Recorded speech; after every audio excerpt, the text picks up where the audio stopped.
There are 5 appliance brands sitting in kitchens across this country right now, and the men who fix machines for a living won't touch them. Not because the job is too hard, but because the parts don't exist. The designs fight you at every turn, and the machines are built in a way that makes repair nearly impossible from the factory floor up. These aren't obscure brands. You've seen them in showrooms, probably considered one or two. And that's exactly why what repair technicians know about them needs to be said out loud. Number 1. Samsung. Samsung's French door refrigerators cost $3,000, and repair technicians already know what's wrong before they pull into your driveway. The call comes in, the model number gets read off, and the technician writes "ice maker" on the work order without asking a single question. These units fail on a schedule so consistent it's practically a product feature. The ice maker sits in a sealed compartment above the fresh food section, and warm, humid air rises straight into that space every time the door opens. The evaporator coils frost over, the auger motor locks up, and the whole mechanism turns into a solid brick of ice that stopped working around month 18. Samsung designed the ice maker as one sealed module with no serviceable parts inside, so there's no motor to swap, no sensor to test, no gear that costs $3. The entire module gets replaced, and that replacement runs between $300 and $500 before labor, then fails again on the same timeline because the warm air problem never got fixed. A federal class action alleged Samsung knew about this defect before the units ever shipped. Consumer Reports pushed Samsung refrigerators to the bottom of their reliability rankings, and independent repair networks reported technicians turning down Samsung calls entirely, not from lack of skill, but because Samsung's parts pipeline runs slow, their diagnostic tools are proprietary and expensive, and their warranty labor reimbursement rates leave shops losing money on every single job. Number 2. Frigidaire. Open a Frigidaire refrigerator door and hold it for 90 seconds. The internal temperature climbs from 38 degrees Fahrenheit to nearly 60, and 40 degrees is the threshold where bacteria start multiplying rapidly in food. That's not a lab scenario. That's what owners report in appliance forums, Reddit threads, and Consumer Reports surveys. Frigidaire's reliability score sits at 67 out of 100, and the failures driving that number down cluster around 2 components: the evaporator fan motor and the temperature control board. When the fan motor quits, the compressor keeps running, but cold air stops circulating, so the freezer holds temperature while the refrigerator section climbs toward room temperature. Owners often don't notice for a day or two, and by then the food's already gone. The control board failure is harder to catch because it doesn't shut the machine down completely.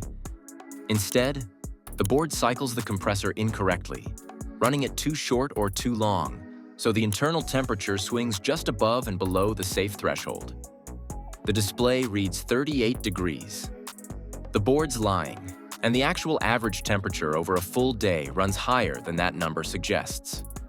Frigidaire sources these boards from suppliers building to a price point rather than a durability standard, so the capacitors degrade faster than the machine's expected service life. The board replacement runs between $150 and $300 in parts alone, and because Frigidaire produces so many product variants, the specific board for a given model sometimes sits on back order for weeks while the owner's food spoils. Number 3. Electrolux. 17 out of 100. Consumer Reports assigned that number to Electrolux refrigerators in the freezer-on-bottom French door configuration, and it's worth sitting with what that actually means in physical terms. If you bought one of these units and stood in a room with 16 other people who bought the same model, you'd be the only one whose machine still worked correctly. The other 16 would be on the phone with a repair service. The failures trace back to where Electrolux buried the evaporator assembly, deep inside the freezer drawer section, behind components that all need to come out before a technician can reach it. A repair that runs 45 minutes on a simpler machine runs 3 to 4 hours on one of these.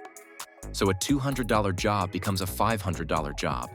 And because the evaporator is so hard to reach, technicians sometimes rush the reassembly and create secondary failures that bring them back weeks later. The defrost heater is what fails most often, And it fails because Electrolux runs it on a fixed cycle that doesn't adjust for how the machine actually gets used. Heavy use means faster frost buildup. The fixed heater can't keep up. Ice accumulates on the evaporator coils, airflow drops to near zero, and the compressor runs continuously trying to compensate until it overheats. A $4 component pulls a several $100 compressor down with it. Number 4. Haier. Cleaning dishes with hot water and spray arms is a problem engineers solved decades ago, and Haier's dishwashers still can't manage it. Not because something exotic broke down inside, but because the wash arms run at lower water pressure than nearly every competing machine in the same price range, so food residue doesn't get blasted off the plate. It gets pushed around, circulated through the water, and redeposited. Pull a glass out after a full cycle and you'll find a fine grit dried onto the surface, which is the food the machine moved without removing. Choice Magazine's laboratory tests confirmed what owners already knew. Energy consumption ran higher than rated while cleaning performance scored only 55%. At its heart, the control board governs the whole cycle, and Haier sources those boards to a cost target that puts cheaper capacitors inside a machine expected to run for years. When the board quits, the dishwasher stops mid-cycle or won't start at all. The display throws an error code, and the owner calls Haier's service line to find that the nearest authorized technician is 2 weeks out. The replacement board takes 3 to 6 weeks after that, because Haier's North American parts distribution doesn't carry deep inventory. Most owners stop waiting around month 5 or 6 and simply buy a different machine, writing off the Haier entirely. Number 5. Midea. Most people have never heard of Midea, and that's by design. Midea is a Chinese manufacturing conglomerate that builds appliances sold under dozens of brand names across North America and Europe. So the machine in your kitchen with a familiar badge on the door may have rolled off a Midea production line whether you know it or not. The compressors are where technicians run into the wall. Midea builds them to a cost target that shortens their lifespan well below the industry standard. And when one fails, the replacement won't come from the standard parts channels a technician already stocks. Midea's refrigerant circuit specifications don't match universal replacement compressors, so the technician orders directly from Midea's parts division, which ships on timelines that make Samsung's delays look reasonable. Some Midea units run on R600 isobutane refrigerant, which requires specialized recovery equipment that most independent shops don't own. A compressor failure in one of those units means the owner needs a shop with that specific equipment. And in a lot of markets, that shop has a wait list measured in weeks, if it exists at all. Midea wins manufacturing contracts by underbidding everyone else. The component quality drops to match the price target, and the owner who bought the machine in year 1 learns what that means in year 3 when the compressor quits, and nobody nearby can fix it. 5 brands, 5 different failure modes, and 1 thread connecting all of them. Every one of these companies optimized for the showroom and not for the service bay. Samsung sealed its ice maker into an unserviceable module. Frigidaire sourced control boards to a price that guarantees early failure. Electrolux buried its evaporator behind a disassembly maze. Haier built a thin service network and called it a budget option. Midea spread its compressor design across a dozen brand names and made the problem hard to see coming. Before you buy, check Consumer Reports reliability scores for the specific configuration, not the brand overall. Read technician forums, not retailer reviews. Ask the appliance store which brands their service department sees most often, and treat parts availability as a purchase criterion the same way you'd treat cubic footage. A machine you can't fix carries a hidden expiration date, and that date arrives well before the warranty runs out.